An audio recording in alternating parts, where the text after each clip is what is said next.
ఆకాశంలో మెరుపు పుట్టి పిడుగు పడితే ఎంత శబ్దం ఉంటుందో నేను అరుస్తుంటది.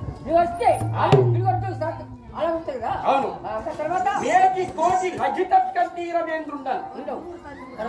కోటి కోటి లఘు అంటే బలము. ఇంకా ఎటువంటి శత్రుముఖులనైనా మట్టి పాలికి హవించండి అని మీరు భయంతో ఉండను. ఈ పేరు శత్రు సంహారక నిర్భేదుండవు. రణవీరుండను, నమోద సింహ బలుడను, రాజేంద్రుడను. నీకెంత బలపడినయ్యా?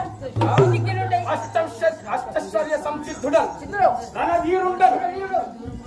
నీకెంత బలమంది మొత్తం కిరికిరికి?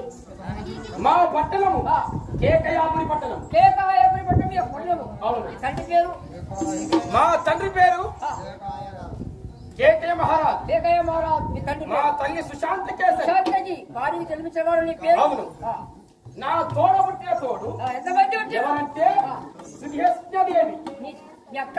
మా అక్క. ఒకే పుట్టిరా? ఒక్కదే. మా బావ విరాట మహారాజ్. విరాట మహారాజు యొక్క బావ. అయితే ఒకనాటి సమయమున ఏం జరిగాలి? మా తండ్రికి పుత్ర సంతానము లేకుంటే శివునికి ఘోరమైన తపస్సు చేసి పరమేశ్వరుని చేస్తా ఉంటే ఇక్కడ కీచకవనముల. కీచకవనంలో కీచకవనం అంటే కంకపొద. కంకపొద. ఆ కంకపొదల మా తండ్రి తపస్సు చేస్తే ఉంటే ఆ తపస్సుకు మెప్పుగాచి ఈశ్వరుడు ప్రత్యక్షమై నీకు ఏమి వరము కావాలి కేకయ్య మహారాజు అంటే నాకు ఒక కుమారుడు కావాలని వరం అడిగాడు.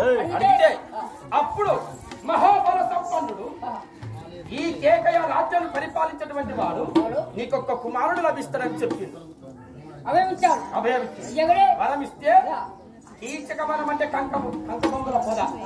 ఎప్పుడైతే ఈ కంకబొంగుల పొదను నువ్వు తపస్సు చేసినావో ఈ కంకబొంగుల పొద ఎంత గట్టి ఉంటుందో ఇలాంటి గట్టి అయినటువంటి కుమారుడు పుడతాడని నాకు అటువంటి గట్టి వాడు బలవంతుడు అటువంటి కుమారుడికి కోడి అభయమిస్తే అప్పుడు కీచకవనంలో పుట్టిన కాబట్టి కీచకుడని పేరు కాల్చిన.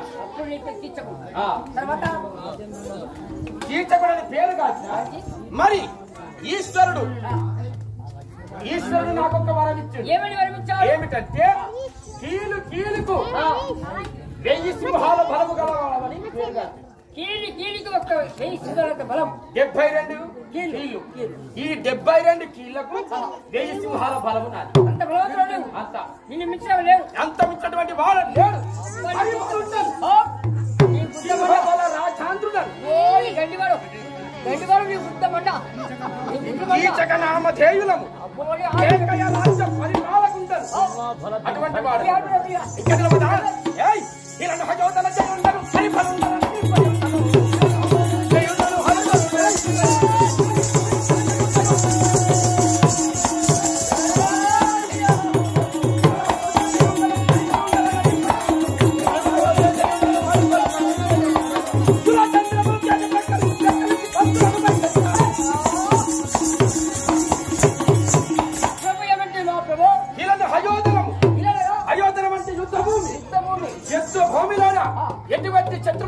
పచ్చి పాలు గావించినటువంటి వాడు.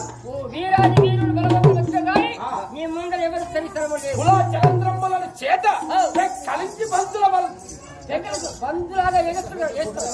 పెద్ద పెద్ద గుట్టలను పూల ఆ గుట్టలు విప్పులు ఎగిరేస్తే పూల చెట్లు ఎట్లా ఎగిరిపోతాయో అలా ఎగిరిపోతాయా అట్లా ఆడినటువంటి వాడు అటువంటి భారతాలు ఉంటారు. అంత గండివాడు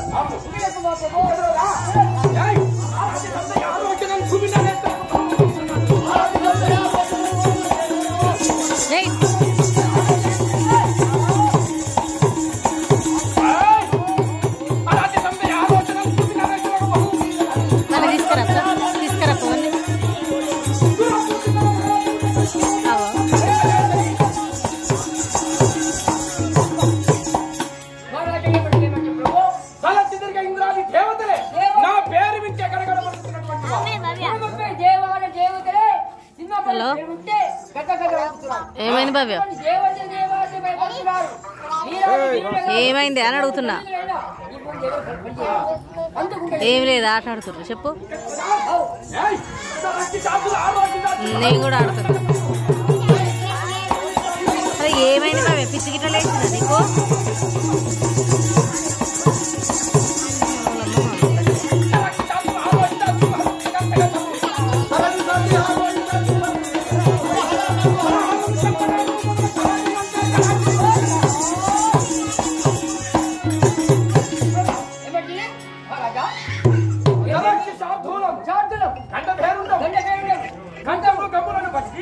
నీటి ఏనుగులను బట్టి కలమంటే మా చేతులు సింహములు గాని పుల్లే గాని అటువైనా